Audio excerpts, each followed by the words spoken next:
বোয়ালহালিত হাজী হাসমত খান স্মৃতি দ্বৈত ব্যাডমিন্টন টুর্নামেন্টের ফাইনাল খেলা এবং পুরস্কার বিতরণ অনুষ্ঠিত হয়। ট্রফি উন্মোচনের সাথে সাথে আমরা জাতীয় সঙ্গীত ডিসেম্বরের 20 তারিখ শুক্রবার রাতে উপজেলার পশ্চিম শাকপুরা ইউনিয়ন বিএনপি সভাপতি আলহাজ আজম খানের সভাপতিত্বে অনুষ্ঠিত অনুষ্ঠানে প্রধান অতিথি আছেন দক্ষিণ জেলা বিএনপির সাবেক আহ্বায়ক আলহাজ আবু সুফিয়ান।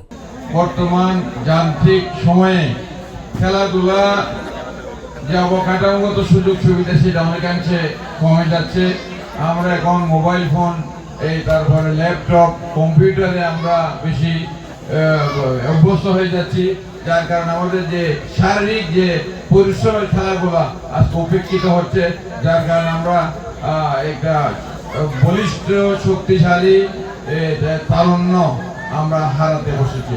আগে আমরা যখন প্রাইমারি স্কুলে যেতাম 2-3-4 কিলোমিটার হেঁটে প্রাইমারি স্কুলে যেতাম, বা স্কুল থেকে এসে বইটা কোনোভাবে ফেলে দিয়ে মাঠে দৌড়ে যেতাম, বিভিন্ন খেলাধুলা, ফুটবল খেলা, তারপরে বিভিন্ন হাডু ডুয়ারের বিভিন্ন খেলার মধ্যে ব্যস্ত হয়ে যেতাম। এখন সেই সুযোগ আমরা হারিয়েছি। এখন তারপরে গ্রামাঞ্চলে কিছু মাঠ দ্বারা শুকনো মতো কিছু পাওয়া যায়, শহরতে একদমই নেই। আরিফিন রিয়াদের সঞ্চালনায় অনুষ্ঠান বিশেষ অতিথি আছেন বোয়ালহালী বিএনপির আহ্বায়ক হাজী ইসহাক চৌধুরী, আলহাজ ফুরকান উদ্দিন, আলহাজ এনামুল হক, SM সেলিম, হাজী প্যার মোহাম্মদ, হাজী মমিনুল হক সহ অন্যান্য অতিথিও। টুর্নামেন্ট পরিচালনা করছে টিম কমিটির উপদেষ্টা ইসফার খান, সদস্য ওসমান গনি, হাসিন আবিদ, আবু আসিফ, রুমি, সাজিদ, রাহাত, আব্দুল্লাহ, জিসান, নাসিফ ও আরিফ সহ অন্যান্য নেতৃবৃন্দ। আজকের ফাইনাল খেলা শুরু করার জন্য আমি অনুমতি দিলাম।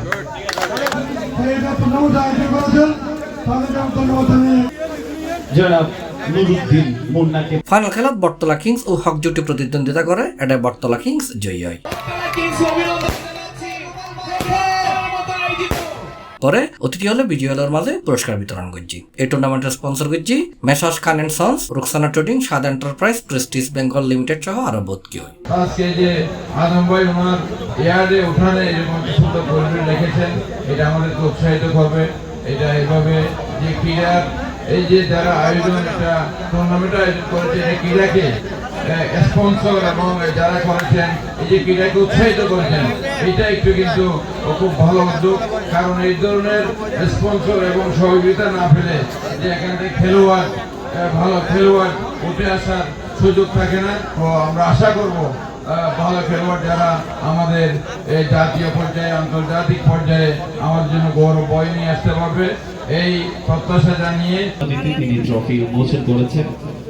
C+ TV Chittagong.